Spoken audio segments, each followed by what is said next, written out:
So this is your top foraging area phalanx setup, and it comes off and it's stuck on with magnets, and you can also connect a tube in the middle as well, like so. Of course, it would be trimmed down to be hidden, but the tube would provide further stability.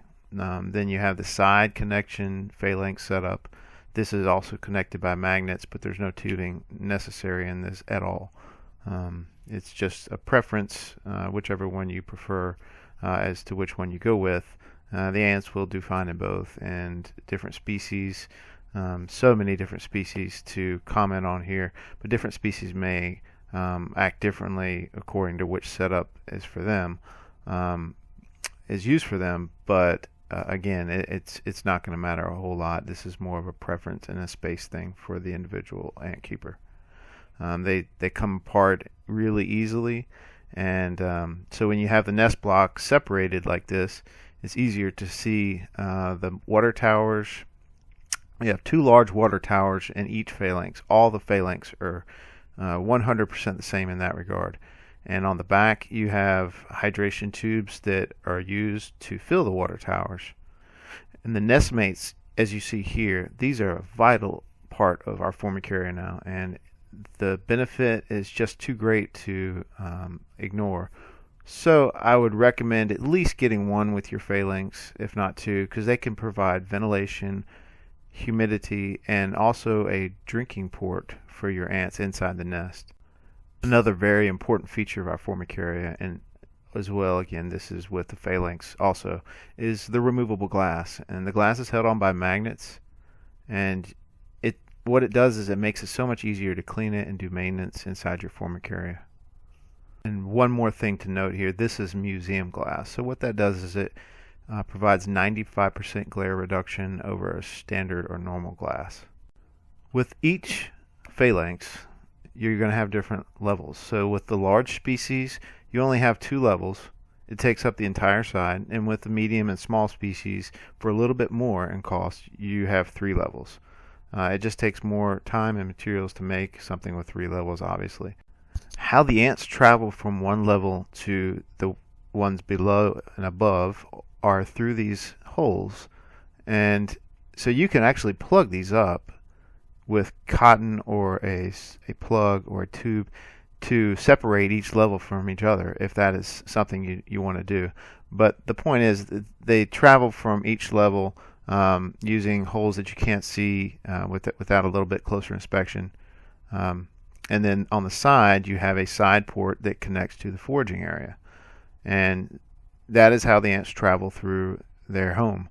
Once the foraging area is connected, that hole lines up perfectly with the foraging area hole. Everything works perfectly, the glass goes back on, and you're ready to use your phalanx. There's not a lot of force when you let those two snap together. You don't have to worry about it breaking anything, so just let the magnets pull each other together. They are spaced out perfectly. Then you have a connection hole in your foraging area that you plug up with a stopper that is included as well. Another thing that is included with your phalanx is a syringe with a blunt tipped head on it, so you don't have to worry about sticking yourself with a sharp needle anymore. We used to include the sharp needles as part of it, but we've now got this blunt tips ones, and we also give you a feeding dish.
So just before this video was taken, we moved in one of our colonies from this inception chamber. They were Camponotus chromatides. So the first thing we did is filled up our water towers. Just took some snapshots for you to get an idea of what the process was like. We filled up the left water tower, and then we went back and we filled up the right water tower, which you'll see photos of in a minute. Again, every Phalanx has 2 large water towers. They hold 3 times the amount of the old water towers, for those of you who've had those. And it's something that really made a big difference. I have not had to fill these water towers up but maybe once a month when you have 2 large water towers inside, and I think it's a great benefit. So the Nestmates is another thing that you can do. Here's your Nestmate setup right here, and these again add ventilation or humidity, whichever one you want to use them for at the time. Once you get all that set up, you connect your tube to your new Formicarium from your old Formicarium, and it's just a matter of that point of annoying your old colony politely and waiting. So it didn't take long for them to start exploring, but this colony wanted to wait a little while, so I went ahead and took the lid off of their old nest in the inception chamber and put a towel over the front to make it really dark. So now it's damp and dark, and they're not happy in the old nest now because there's a lot of airflow that they're not used to. So quickly they moved in overnight, and it was something that they moved part in. They left some of the workers behind, so I had to do a little bit more prompting with some gentle blowing. Now that may not work with some of your other ants. Camponotus, for some reason, are really keenly aware of airflow versus some of the other ants I've got that could care less if you open the top. You see the queen up close, but to get ants to move, sometimes you need to add a little light, a little heat or absence of heat, make it a little bit colder where they are and make it warmer where you want them to go. It's just a lot of patience in that part.